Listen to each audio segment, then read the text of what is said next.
There was once a man named Arjun, known throughout his town as a good person.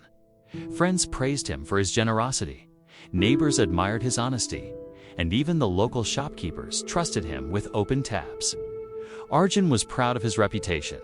His self-image sparkled with every good deed, every compliment, every approving nod from society. But beneath that pride, a silent restlessness stirred. His life felt unfinished, as if he was missing a truth that lived quietly just out of sight. It was this restlessness that brought Arjun to the foothills, to a monastery renowned for its wise monks. He hoped to deepen his goodness, perhaps even to find the missing piece of fulfillment. Little did he know, it would take more than his self-assured goodness to unlock true awakening.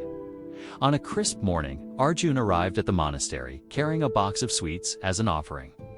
He found an elderly monk meditating under an ancient banyan tree. After waiting respectfully, Arjun introduced himself. "Venerable sir, I have always tried to do good.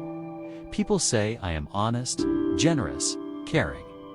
Yet, there is an emptiness within. Can you help me become even better, to find real peace?" The monk smiled, noticing Arjun's pride behind the question. Calmly, he invited Arjun to join him in silent meditation. Minutes stretched into an hour. Arjun struggled. His mind raced with thoughts of duties, conversations, errands. Finally, the monk spoke. "Tell me, Arjun, what does it mean, in your eyes, to be a good person?" Arjun replied immediately. "It means following the rules, helping others, not hurting anyone, and earning respect." The monk nodded. "Those are fine things, but let us test their roots." That evening, the monk gave Arjun 3 simple tasks. To spend a day in the local village, helping anonymously without taking credit. To listen without speaking to anyone who approached for advice. To offer a meal to a beggar without expecting thanks. Excitedly, Arjun accepted, confident such tasks would be easy. Day 1, Arjun swept streets, repaired a boy's broken toy, and left food bundles at the door of a struggling widow, all in secret. But inside, he longed to reveal his acts to someone. He noticed disappointment when the recipients simply accepted, unaware of their helper. Day 2, Arjun sat silently as people poured their woes to him. He felt frustration when they didn't ask for his solutions. Didn't they need his advice? Isn't offering answers what good people do? But he remembered the monk's instruction, biting his tongue. Day 3, he gave a hot meal to a weary beggar. The beggar, distracted and sullen, ate without so much as a glance. Arjun's chest tightened with irritability.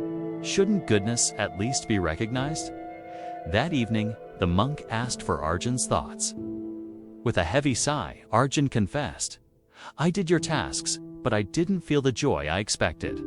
I even felt invisible, unimportant." The monk nodded knowingly.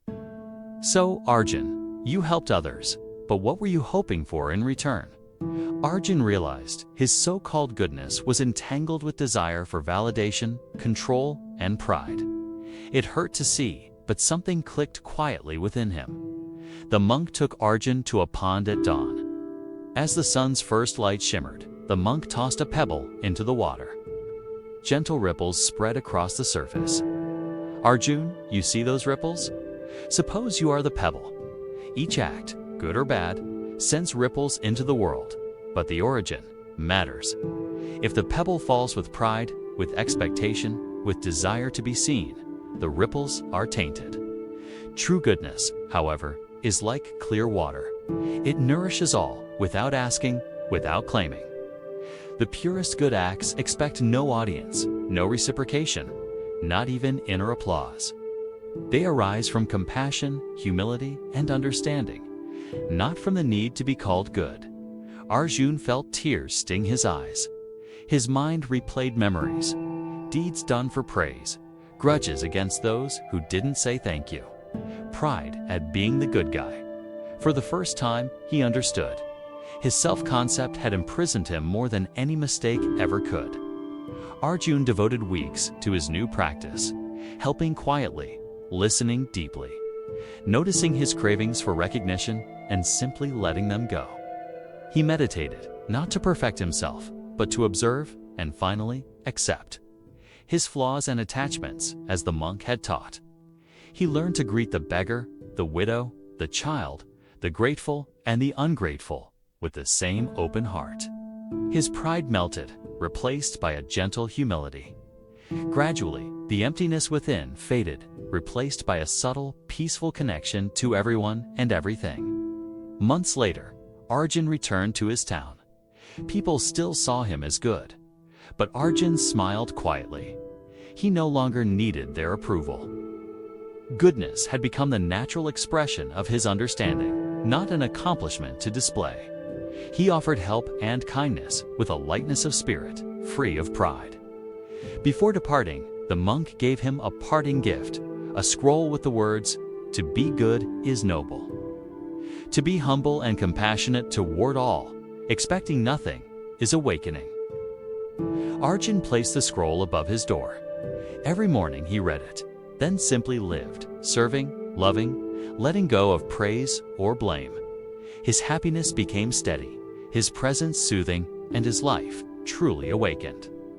Arjun's story mirrors the journey many of us travel, believing our goodness is measured by approval, by applause, by comparison.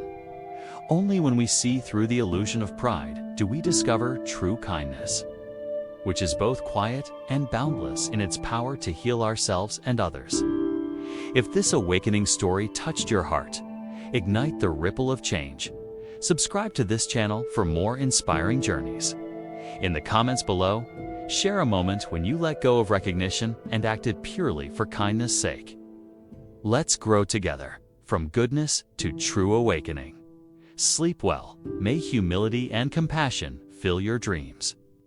Let the lesson of the monk and Arjun awaken you tonight. Goodness is not an identity, but an act of love, asking nothing in return. That is true freedom.